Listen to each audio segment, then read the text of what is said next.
Today, I'm going to talk to you about the Sony RX0 and why I like this little camera and why it's going to be an important part of our little arsenal. Let me show it to you.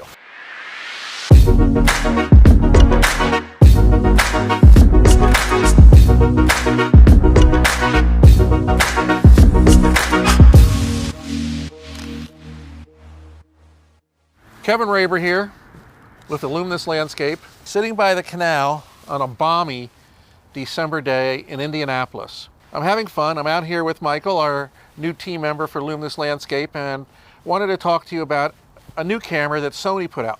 And before I show you this camera, I want you to kind of understand at least that it seems like I talk a lot about Sony. Well, number one, I do because Sony's put so many cameras out in the last few months. And they just keep adapting and innovating and putting new cameras out. What have we seen from Sony this year? We've seen the A9, the A7R3, the RX0, the RX10, and of course, you know, I'm a Sony user. I have all Sony lenses. I do most of our videos with either the Sony and or Panasonics. We're shooting this one on the A7R Mark III. But today, I'm going to talk to you about the Sony RX0. That is a camera. It's a 1-inch, 21 megapixel camera. It's got a 1-inch sensor stacked, 24 millimeter equivalent lens, sound input in the front, and it really is simple to operate, a lot of fun. It's not a GoPro replacement, so don't think of it that way, but it is an action cam, and it has a lot of cool features. It works just like almost any other Sony, so if you're used to the menu system, you'll get used to it very quickly. Power it on, and then the red button on top allows me to do video, which I'm doing right now. So it does a great job on the video, and we'll see somebody running back there, and you can see the video setup we want. But the menu system is something that's really very nice. I'm going to get this out of the way real quick. The screen is too small, and for my poor eyes, it's very hard to adjust the screen, because what Sony's done is ported over the menu system from their other cameras, or at least portions of the menu system, and thus it's not big type. You almost have to really work at seeing it. And out here in bright light, it's not like the GoPro. In the GoPro, you can look at the back of the screen and you can actually see the image. Here you have a very hard time in bright light seeing the image. I'd have to really work at it. That is a downer. Now this camera also does still pictures, which is what I primarily use it for. Actually now it's become my pocket camera. I can stick it in my pocket, take it to restaurants, take it to wherever I want, and take some great still shots. If I want, I can throw it on a little tripod like this and shoot pictures. I can sit it in front of me, adjust it, I can close it up, hold it at my arm's length, and I can do videos. And I can just turn it around and do some more. It has some really good slow motion capability also. You'll read the specs in the review below, but it has a capability with very high frame rates, so giving you some incredible slow motion. It is a 1080 recording resolution. It's not 4K. However, if you put an external monitor onto this, you can record 4K out of the HDMI output. So they sell a cage, and you can put the cage on here and then put a 4K monitor up top that has capability of recording 4K and essentially record 4K, but at that point, why do it, okay? Because there are other solutions, as you know, that you can work with to shoot that kind of stuff. We're going to be using this camera a lot in some of our recordings, and I'm going to be giving this camera to Michael after this short video, and he's going to be doing a number of videos with it. He'll try it out for some of the slow motion capabilities and some of the action capabilities. And so that he can actually do that, got a couple little things for him that he can play with. This is designed to go on the windshield of a car or a metal area and kind of suction cup it, and the camera sits right in here, so he can set up some action shots. This is a giant clamping system, so you can put it on a bicycle or a tree or anything, and it just, you know, like clips in right here. And this is also pretty cool if you want to just do self-vlogging too. The record button. And now I'm actually recording as I would if I was a vlog, looking straight at the camera. Now I can't see the monitor, so I don't know what I'm recording, but if I'm looking straight at the center of the lens, I should be okay. And as I turn this around, you can see that Michael's back here filming me.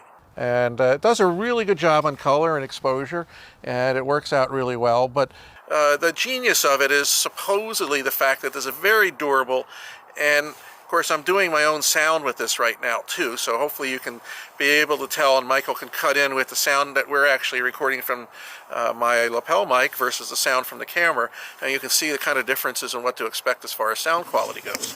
Also, what we plan to do, of course, we say we plan because we might fail at this, is when we're doing certain videos, we can actually set this camera on top of a camera, and when I'm actually shooting, this camera can be recording what I'm shooting. And by the way, I'm using the RX0 IV. We're doing a review on that right now. So essentially, and you can see what I'm actually shooting at the same time and hear what we're actually shooting. Ooh, that just sounds cool, doesn't it?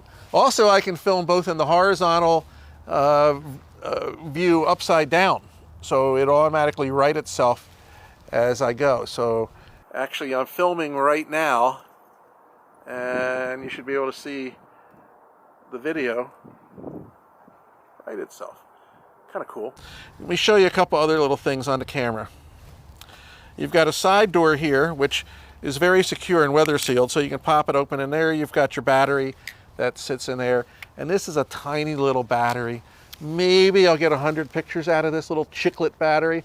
Maybe not, and maybe 20 minutes or so of video out of it before it decides that it wants to turn off. So by popping this, there's another little hatch here. I pop that down and you get this other door, and the door comes off, so be careful. I know I'm going to lose this thing once in a while, but I have an HDMI output, a USB connection, and a microphone jack if I want to do external sound into this. So it's pretty clever. Like I said, the menu system works. Once again, you got a menu, you got navigation buttons, you got a function menu for quick access, you got a select button, and some of these buttons are also double duty, like the play button is a double duty button. The rear screen sucks, okay? Simple as that. You can't see it unless you're inside. You can see enough reference points that I know I'm pointing it at Michael this way. The menu, you need a magnifying glass to be able to read it. And we'll show you some close-ups of that so you know exactly what we're talking about. But overall, for a tiny little camera, it does quite well. Had a lot of fun taking still pictures with it. They'll be in the article itself also. It fits in my pocket, does a damn good job. I shoot RAW and I shoot JPEG, but I've only been using the RAWs, and it's been doing a pretty good job. And we'll include a little bit of video with this whole thing. Get a chance to see what it's like. What I normally do right now is I have a little bag, the charger, extra batteries, and the camera, and this way it's sort of protected, and I can keep this in my briefcase or in my jacket pocket. It all fits in pretty nicely right here. So it's very light, but now I have a camera I can have with me at all the time. I'm going to take this camera down to Antarctica in about a month, and I'll give it a shot there. And then of course we've got the trusted old Joby. This not only a great little tripod to have with you, but it's also one that I can do vlogging or hold up anytime I want, and also connect around anything. So, you know, if we were trying to record something and wanted B-roll, we could set this poor little tiny camera up and shoot with it that way. Let's see how the video turns out. Michael's going to have a little bit of fun with this as a video camera coming up, and we'll cut some things together and give you an idea of what the capabilities of the RX0 is. It's a $600 and some odd camera. Is it worth it? I don't know. That's still out to be debated. It's a great camera to use, but there's no viewfinder, and like I said, the screen's pretty small, pretty hard to see in bright light. However, if you just want to be able to point the camera and shoot a picture, or be able to have it for the things that we do as B-roll, it'll probably work just fine, specifically when we want to do slow motion and some action stuff. So a lot of the future videos, you'll probably see some scenes with it in it, and of course in this little review, you'll get a chance to see some things that it's capable of. Anyway, once again, Sony's doing it right, and they just keep coming out with stuff. So stay tuned. We'll have more Sony gear to look at and some other cool gear to look at, and appreciate you stopping by. I'll see you on the Luminous-Landscape. I can't believe I have a selfie stick now.